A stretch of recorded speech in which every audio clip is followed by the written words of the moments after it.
Hello, good morning, and welcome to the Celebration Space. My name is Kaylee Phelps, and today with Coffee with Kaylee, I hope that you have a yummy drink. I'm all excited because it was 59 degrees in Atlanta when I woke up this morning, which has been a really exciting shift from the hot weather. So I'm excited to continue our exploration into self-care and different types of ways that self-care can be explored. And so I wanted to talk today about the enneagram, which I think is really cool. I just discovered it this year. So the enneagram, I'll show y'all before we get too into what it is. I'll show y'all. They don't have great photos of it, but it's basically a big web. It's a big web that outlines 9 personality types. So I don't know if y'all can hear me, but that's what it looks like. And for me, when I was looking at the Enneagram and discovering it earlier this year, I probably took it in January of this year, which feels like forever ago now.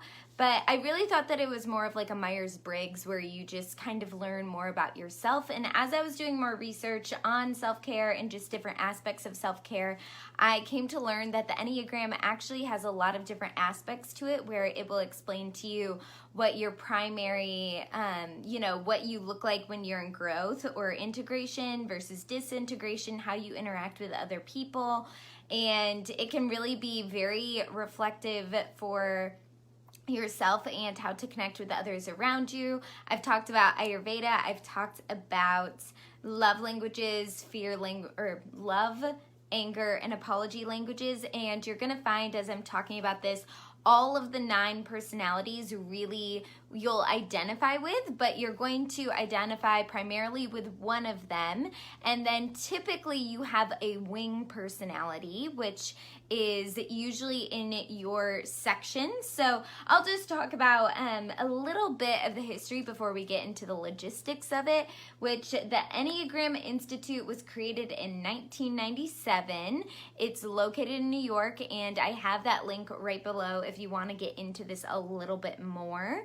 But it was created by Don Richard Riso and Russ Hudson. So you'll see that the test is sometimes called the Riso-Ross-Hudson test to integrate with the Enneagram, which I think is basically that structure that you're going to be working within with those 9 personality types. So a lot of the information that I have here is from the Enneagram Institute. I am not a professional in Enneagram or anything. They have a lot of different aspects to diving into the Enneagram and what it means and how it works. And they actually have events and classes and coaching and all of those good things. So I did want to show y'all what the Enneagram test looks like. And through the Enneagram Institute, it is actually something that you have to pay for. So y'all know me, I want to make sure that you can take it for free and that you don't have to pay for it. So I also linked below, this is the one that I took, this is the one Tyler took, this is the one, it looks like Lyman's representing the 9-wing one. So it's one of those things that I want to show you what it looks like. So I linked truity.com/test/Enneagram-personality-test. So Truity actually has a bunch of different personality tests. So I'll show you what this looks like though. It's kind of the basic model where you're going to see, sorry I have this backwards for y'all, where you're going to see different statements and you can rank it where you fall along that line. So where you fall along those 5 lines. It doesn't take too long, I think. So I took the test earlier this year and I remembered my types and everything, and Tyler actually took it last night.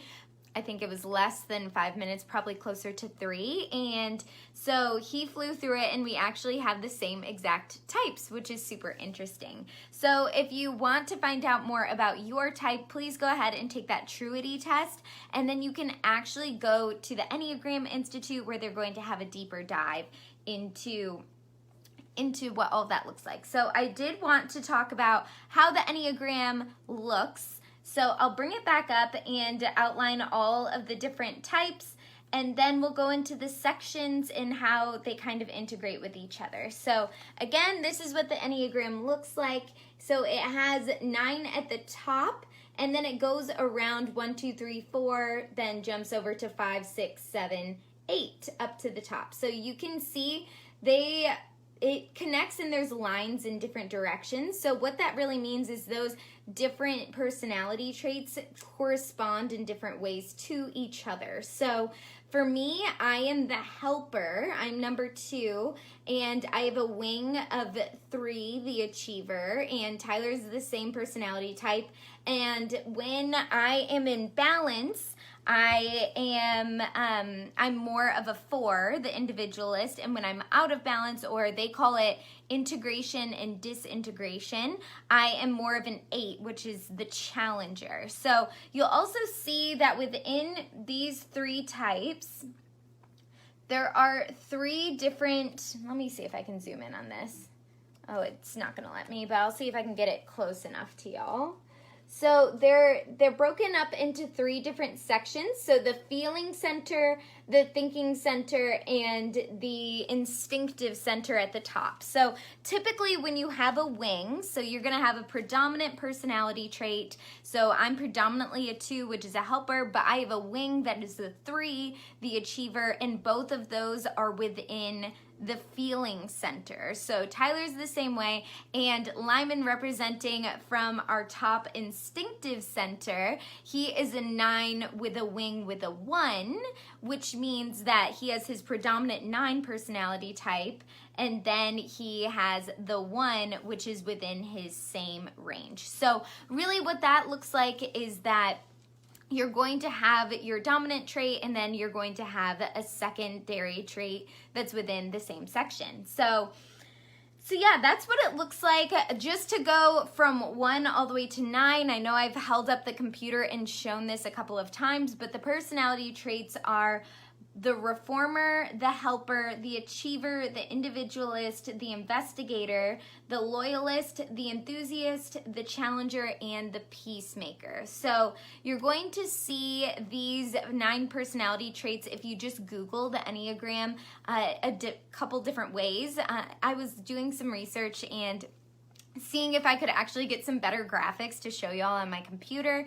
I don't have a printer, otherwise I would print it out for you, but this, the individualist is sometimes called the romantic, the helper is sometimes called different things, or the supportive system. So this is really what it looks like at its core, is that different grid. Then it connects within those 3 sections where you usually have a wing personality type.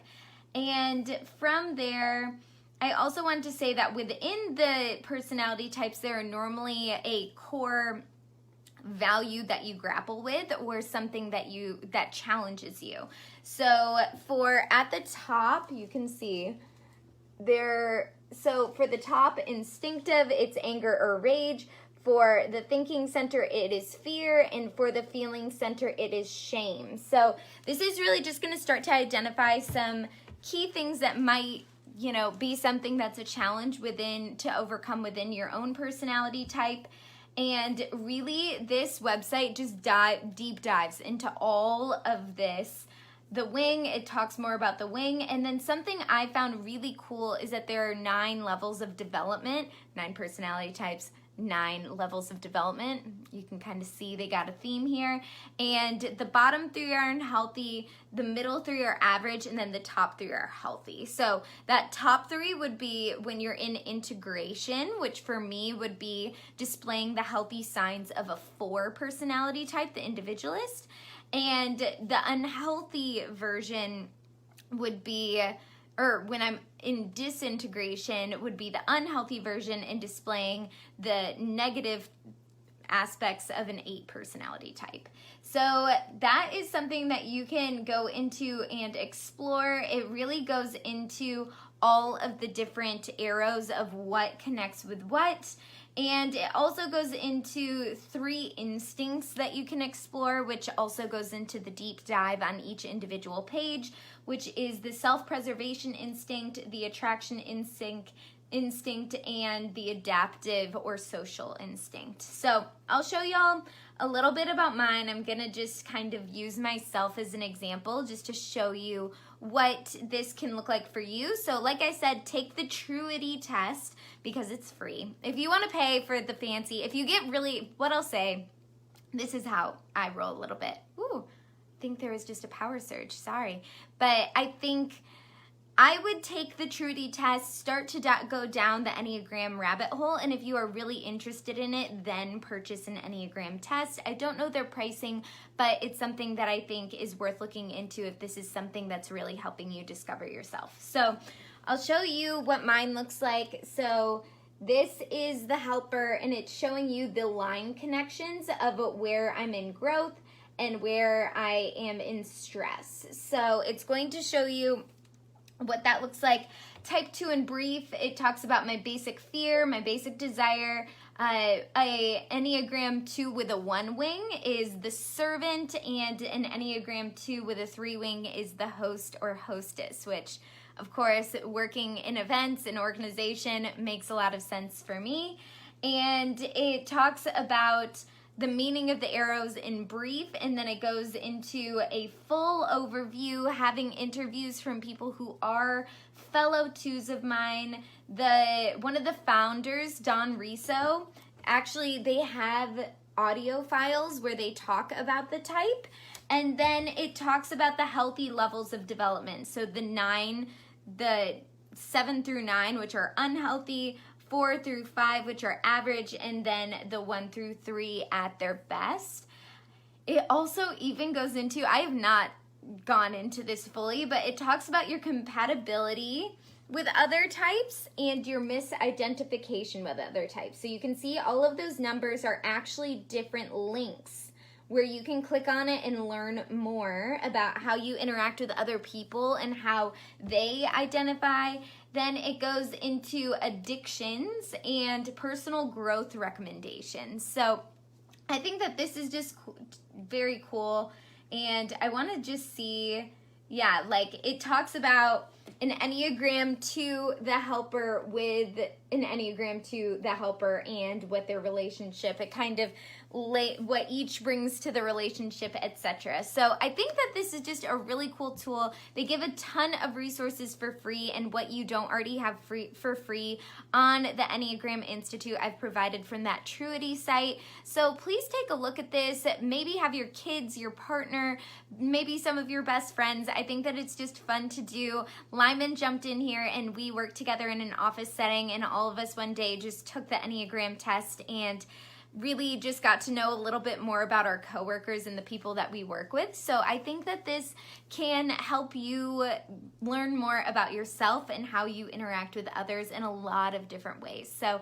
I'm going to do a deep dive on my Enneagram 2 helper self with my wing 3 achiever, and just learn some more about myself and how I function with other people. And I hope that you'll share this video and share this information with some of your friends and family to learn more about yourself and others as well. So that's all I have for you. Again, please, I hope that you share this video or maybe invite some friends to this page. This is the 8th week that we have been live and doing videos. So my goal is to get up to 250 people that like the Facebook page, and hopefully get some more traction on Instagram as well, and just see where I can grow this following of people that are on an exploration of organization and bringing more celebration space to their lives. So that is all I have for you. I hope that you have a lovely Monday or whatever day you are watching, and until next time, enjoy celebrating today.